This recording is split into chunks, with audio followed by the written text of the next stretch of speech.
Hi, I'm a possum and I find garbage, and I just saw Kingdom of the Planet of the Apes, the latest movie in the Planet of the Apes franchise, the longest-running American sci-fi film series which started in 1968. The same year Joe Biden ranked 76th out of 85 in his class at Syracuse University after failing a course because of plagiarism. Now, while Biden was putting his stinking paws on kids, apes were putting their stinking paws on Charlton Heston, also without his consent. But unlike Joe Biden, the apes eventually stopped, and the franchise was rebooted twice, once in 2001 and ended up being the worst thing that America experienced that year, and again in 2011. Now, that latter one ended up being successful, so it became a trilogy, and now it's been soft rebooted again with this one. People just can't get enough apes. The apes got enough of us, though. Back in 2009, there was a chimpanzee in a Swedish zoo named Santino who was seen collecting rocks because he was planning a mass rock-throwing attack on the park visitors. You were always nice to me. Don't come to the zoo tomorrow. But he was too dumb to get away with it, unlike our genius species who brings babies to movie theaters. Speaking of which, I saw this movie on a Wednesday night during its second week, and there were actually people in the theater there with me, which is more than I could say about The Marvels or Aquaman 2, which was so forgettable that I didn't even review it. But even though it's currently number 1 at the box office as of the time I'm writing this, it still hasn't broken even. Kinda tells you how bad Hollywood is doing when even the number 1 movie isn't making money.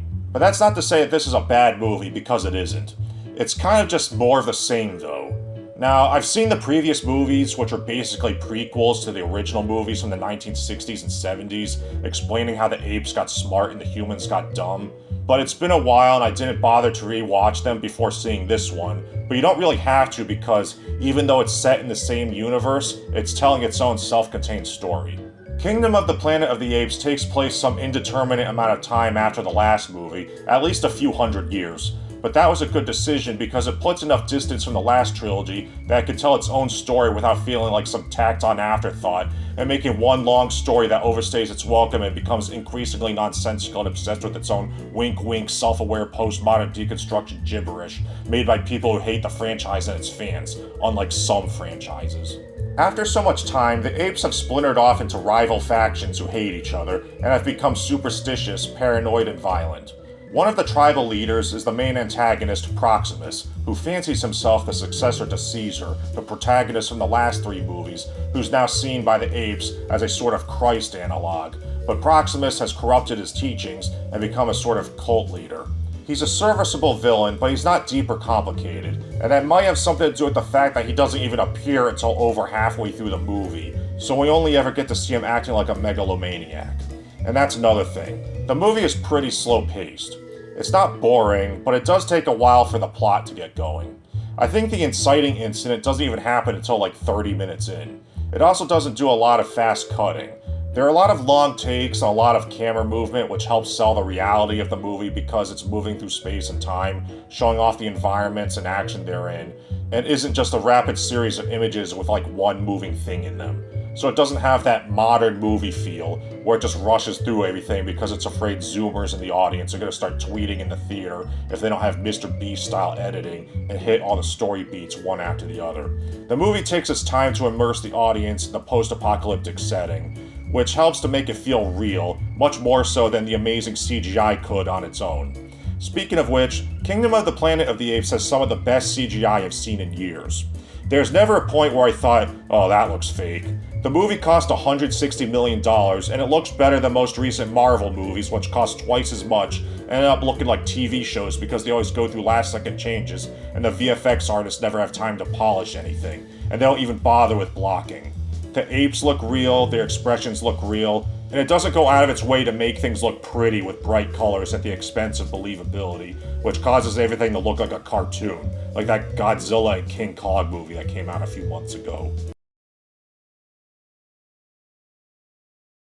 Without spoiling it, the plot follows a pretty typical hero's journey type of structure, where a down-on-his-luck protagonist, an ape named Noah, has to embark on a quest to save his tribe after they all get taken captive by another tribe. And he meets a few characters on the way, and they get attacked by the bad guys a few times. For the first half hour or so, the movie builds up Noah's relationship with these 2 other apes whose names I can't remember, but then they just disappear from the movie until the last 40 minutes or so. In the meantime, Noah meets two different characters, one of which is an orangutan named Raka, who's the last surviving true follower of Caesar. But he's basically just the wise old sage character who gives exposition to Noah. And a human woman named May, whose motivations are never made clear until the very end. She spends the first half of the movie pretending to be one thing, and then it turns out she's another thing, and you can't really root for her because you don't know what she's trying to do or why.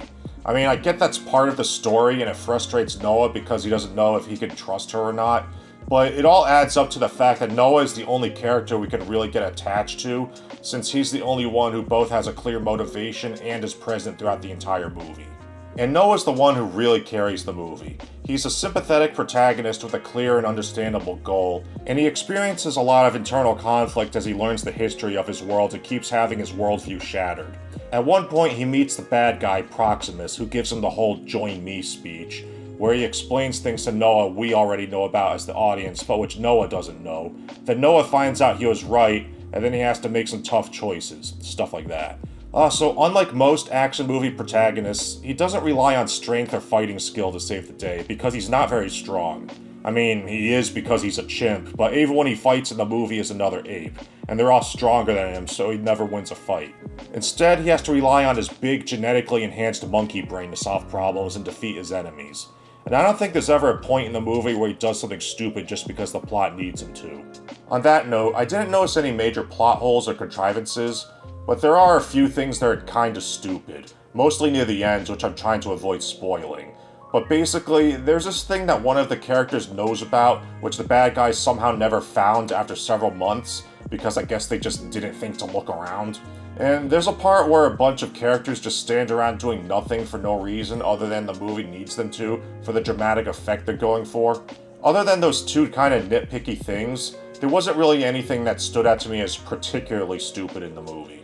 But even though it's a mostly well-executed story, it does just seem like more of the same in a different package. It doesn't raise any questions that weren't raised by the other movies. It is pretty interesting to see how ape culture is evolving into the same ignorant, tribalistic, and violent state that humanity was in before their downfall. But that's just these movies finally getting back to where they were in the original movie in 1968. So while the movie is smartly written and will keep you engaged for 2.5 hours, it's definitely not going to change your life. So Kingdom of the Planet of the Apes was directed by some guy named Wes Ball, who's best known for directing the utterly forgettable Maze Runner movies.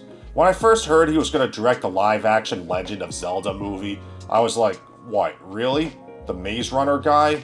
But after seeing this movie, I now have some small hope that might not be total garbage, provided he's allowed to do his job and isn't just there to take the blame for all the interfering studio executives who are undoubtedly going to keep rubbing spreadsheets in his face.